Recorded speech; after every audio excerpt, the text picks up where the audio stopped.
जय श्री कृष्ण, राधे राधे। मैं उम्मीद करता हूँ आप और आपका पूरा परिवार बहुत ही अच्छे होंगे। आज जन्माष्टमी का त्योहार है तो सभी को मेरी तरफ से जन्माष्टमी की हार्दिक शुभकामनाएं। उम्मीद करता हूँ आप आपका परिवार अच्छे और स्वस्थ होंगे और आपके ऊपर भगवान की कृपा हमेशा बना रहे, इसकी मैं कामना भी करता हूँ। तो इधर कुछ वीडियो कुछ दिन से मैं नहीं डाल पा रहा था, उससे मैं आपसे क्षमा चाहूँगा। लेकिन आप अपना प्यार बनाए रखिए, मैं अब रेगुलर वीडियो डालूंगा, रेगुलर कहानियाँ सुनाया करूँगा। तो मुझे दीजिए इजाजत और यही कहूँगा जाते जाते राधे राधे। तो आज की हमारी जो कहानी है वो कहानी शुरू तो साल 1993 में होती है, लेकिन खत्म आज की कहानी साल 2024 पे ही होगी। देखिए, जब कहते हैं पुलिस वाले अपनी पे आ जाए तो कातिल कितना भी पहले कत्ल क्यों ना किया हो, पकड़ा जरूर जाता है। एक छोटी सी गलती हो या फिर गलती ना हो, फिर भी पुलिस पकड़ लेती है। तो चलिए कहानी को शुरू करते हैं। आप चैनल को सब्सक्राइब कीजिए, सपोर्ट कीजिए, मैं ऐसी कहानियां हमेशा लाता रहता हूँ।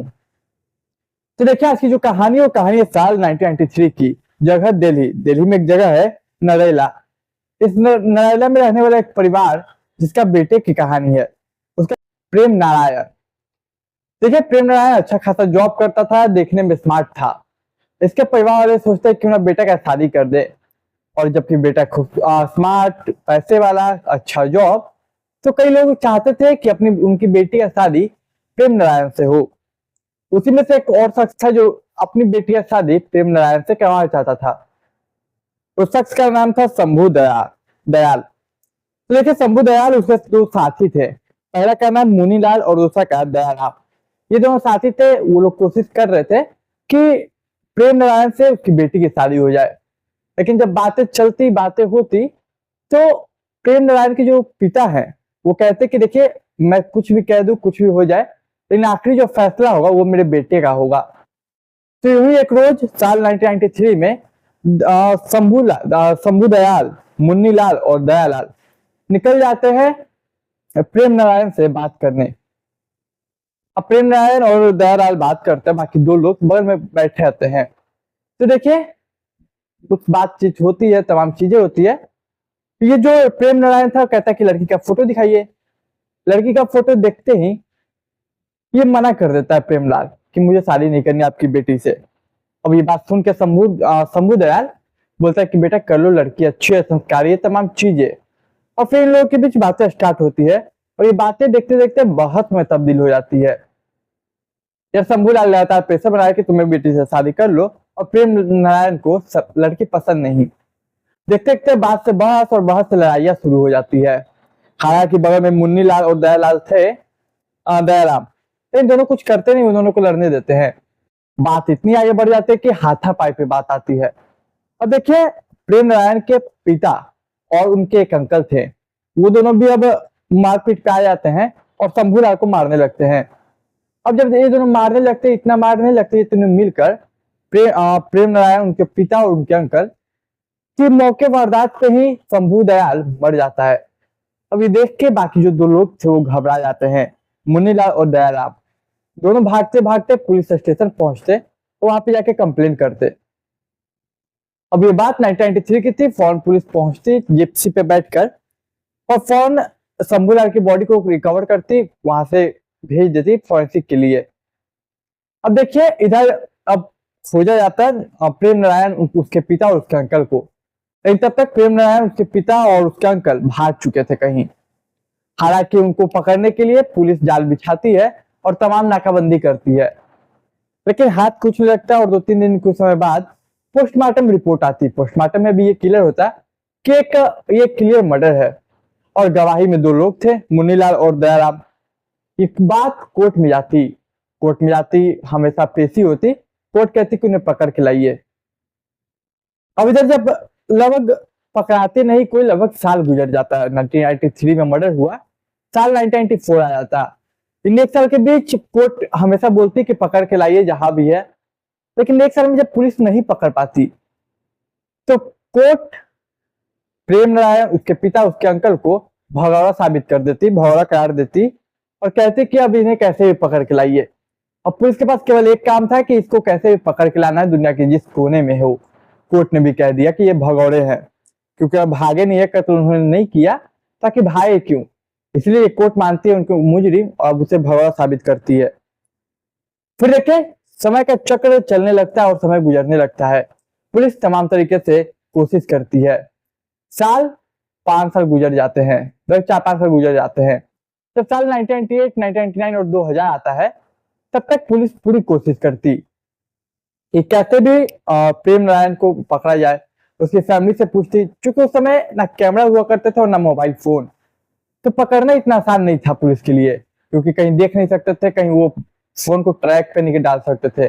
उसमें वो उतना फोन हुआ नहीं करते थे कि ट्रैक किया जाए, वो सब टेक्नोलॉजी नहीं आई थी। देखते देखते 2000 साल आते आते फाइल पे धूल जम जाती है। यहाँ की शंभू दयाल जो थे, उनके फैमिली मेंबर जो थे, वो भी छोड़ देते हैं कि जिससे जहां था वो चले गया, कातिल फरार है। अब क्या ही हम कितना ही अपना समय बर्बाद करें, क्योंकि 1993 में कत्ल हुआ, 2000 तक उन्होंने कोशिश की, मतलब 7 साल लगभग। अब देखिए, जब कुछ नहीं मिलता, ये पूरे तरीके से धूल जम गया फाइल पे साल 2000 में। तो समय का पहिया घूमते घूमते साल 2023 आता है। साल 2023 में एक एसआई आता है इस थाने में। उस एसआई का नाम रितेश कुमार। लेकिन देखिए, इनके आने से पहले ऐसा नहीं था कि इन 23 सालों में कभी इस केस की मतलब कोई बात ही नहीं हुई। बिल्कुल बात समय समय पर हुई, क्योंकि कोर्ट में पेशी होना पड़ता है, पुलिस को इन्फॉर्मेशन देना पड़ता है कि अभी तक पकड़ा नहीं गया है, और कोर्ट कहती है कि प्रेम नारायण को पकड़िए। ऐसा नहीं है, हर साल हर कई बार जब जब पेशी होती, जब जब बातें होती कोर्ट में, ये बात कोर्ट हमेशा बोलती है, उसे पकड़िए, उनके पकड़ने पे फोकस कीजिए, आप कुछ काम नहीं कर रहे। लेकिन जब समय का पहिया घूमता है, साल 2023 में एसआई रितेश कुमार आते हैं इस थाने में। तो वो देखते हैं कि एक केस है जो कि लगभग 30-31 सालों से पेंडिंग में है। अब बोलते हैं कि चल भाई, इसे हम सुलझाते हैं। फिर वो केस की तमाम फाइलें पढ़ते हैं, क्या कमियां लगी खोजने में, क्या चीजें हुई। पढ़ने के बाद वो अपने जूनियर्स को आदेश देते हैं कि इसके पूरी रिकॉर्ड खंगाल के दो मुझे। फिर तमाम चीजें रिकॉर्ड को देखने के बाद वो ठानते हैं कि इस केस को मैं सॉल्व कर करूंगा, क्योंकि 30 साल पहले 1993 में उतनी टेक्नोलॉजी नहीं हुआ करती थी, लेकिन अब तो टेक्नोलॉजी है। उस वक्त लोग उतना फोन इस्तेमाल नहीं करते थे, लेकिन अब तो करते हैं। तो सबसे पहले पुलिस ने आदेश दिया, मतलब वही एसआई ने, कि इनका फैमिली बैकग्राउंड खंगालो, प्रेम नारायण का फैमिली बैकग्राउंड।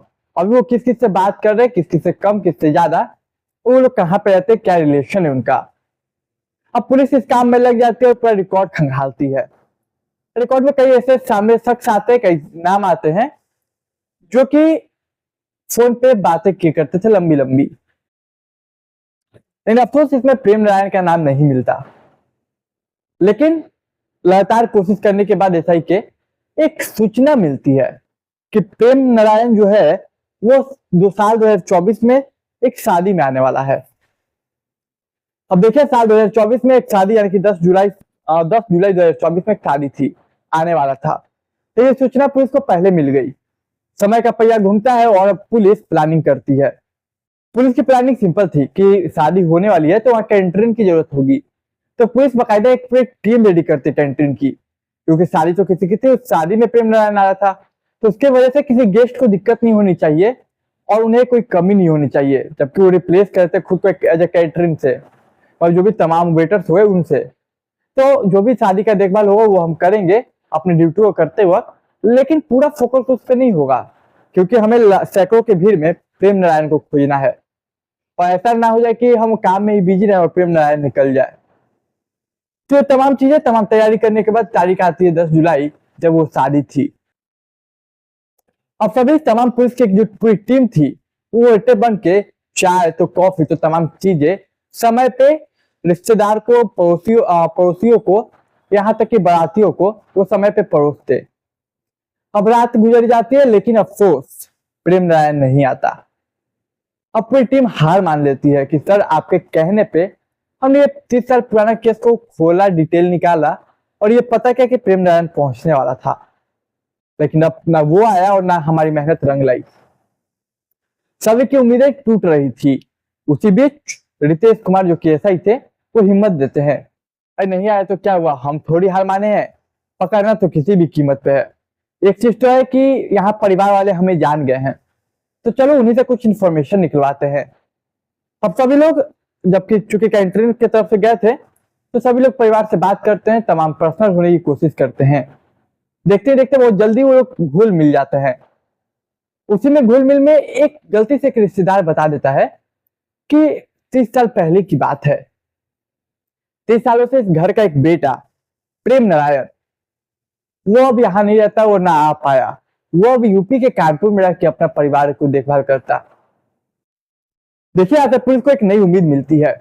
अब पुलिस की पूरी टीम यूपी के कानपुर में जाती है, लेकिन ऐसा नहीं, प्लानिंग के तहत। कहते कि यूपी के कानपुर में वो जो इंफॉर्मेशन मिला था उसके मुताबिक वो मतलब कह सकते हैं मजदूरी करता था। तो मजदूरी करता था, उसको उसी हिसाब से डील करना था, क्योंकि उसे भनक नहीं लगना चाहिए कि पुलिस उसे खोज रही है, खोजने आ रही है। अब इस सब चीज को ध्यान में रखते हुए as a dealer, as a contractor, police की पूरी टीम जाती है और कांटेक्ट करते कि वहां पे कोई प्रेम नारायण नाम का शख्स है। पता चलता है हाँ एक शख्स है। फिर तमाम बिल्डरों को बुलाया जाता है, कांटेक्ट किया जाता है, उनसे मदद मांगी जाती है। फिर वक्त आता है जबकि प्रेम नारायण से पुलिस पहली बार मिलने वाली थी। अब बिल्डर्स जो बुलाते हैं इनको मिलवाने के लिए, इनके काम के लिए, क्योंकि जब डीलर जब कॉन्ट्रैक्टर गए थे। तो देखिए, इस बार भी किस्मत साथ नहीं देती, प्रेम नारायण खुद नहीं आता। इस बार प्रेम नारायण अपने बेटे को भेज देता। लेकिन देखिए, पुलिस बेटे से कुछ बोल नहीं सकती थी, उसे कुछ बता नहीं सकती थी, वरना प्रेम नारायण साथ फिर भाग जाता। अब किया तो किया क्या जाए। समय कुछ दिन गुजरते हैं, फिर एक आइडिया आता है क्या कि जितने लोकल बिल्डर हैं उनसे बात करते हैं, शायद उनके यहाँ कोई काम करता हो प्रेम नारायण। बातें बातें में पता चलता है कि हाँ एक बिल्डर मिलता है, लोकल बिल्डर, जिसके अंडर प्रेम नारायण काम करता। अब बिल्डर से बात की जाती है, बिल्डर को कन्विंस किया जाता है कि ऐसी ऐसी बात है, ऐसी सा मामला है और आप मेरी मदद कीजिए उसे पकड़वाने में। बिल्डर भी अच्छा था, बिल्डर मान जाता है। बिल्डर कुछ झांसा देकर एक जाल बुनता है और उस जाल में प्रेम नारायण को बुनकर फंसाता है। अब देखिए, इस बार प्रेम नारायण आ जाता है। अब एक कमरे में, एक रूम में प्रेम नारायण और एक पुलिस वाला जो कि as a dealer, as a contractor है, वो बातें कर रहे हैं। तमाम जो टीम है वो इस चीज को वेरीफाई कर रही है कि यही प्रेम नारायण है। क्योंकि देखिए, साल 1993 से लेके साल 1994 जोड़ लीजिए तो लगभग 30 से 31 साल हो गए, और 31 सालों में चेहरा तो काफी बदल जाता है। तो कुछ घंटों की वेरिफिकेशन के बाद जब पुख्ता यकीन हो जाता है कि यही प्रेम नारायण है, और तब पुलिस वाले बोलते हैं, प्रेम नारायण तुम्हारा समय खत्म हुआ, अब समय हमारा शुरू हुआ। ये सब सुनते ही वो शख्स घबरा जाता है। प्रेम नारायण भागने की कोशिश करता है, लेकिन क्या भाग पाएगा वो। फिर पुलिस थाने में ले जाकर उसकी अच्छे से कुटाई करती, और फिर इस तरीके से फिर मामला सामने आता, खुलता। और देखिए, ये भी बताता कि एक पूरी फैमिली लेके ये बच चुका था। वहां से भागा तो प्रेम नारायण ने कभी अपनी फैमिली से कांटेक्ट ही नहीं किया, क्योंकि उसे पता था, डर था कि आज पुलिस खोज रही है, कल भी खोजेगी। टेक्नोलॉजी आया उसके बाद भी पुलिस उसे खोज सकती है, इस बात तो उसे अच्छे से पता था। यहाँ पे अपना शादी करता है, बच्चे के साथ रहता है, अपना एक पूरा परिवार बसा लेता है। देखिए, समय कितना भी गुजर जाए, कातिल कहीं भी छुपा हो, जब पुलिस वाले चाहें तो उसे खोज ही लेते हैं, चाहे वो पाताल में भी क्यों ना हो। खैर, आप अपनी राय कमेंट में जरूर रखिएगा। तो आज के लिए कहानी यही थी। उम्मीद करता हूं आपको कहानी पसंद आई होगी। कहानी पसंद आई तो चैनल को सब्सक्राइब, वीडियो को लाइक, दोस्त रिश्तेदार के साथ शेयर कीजिए। मैं मिलूंगा एक नई कहानी में, तब तक के लिए मुझे दीजिए इजाजत।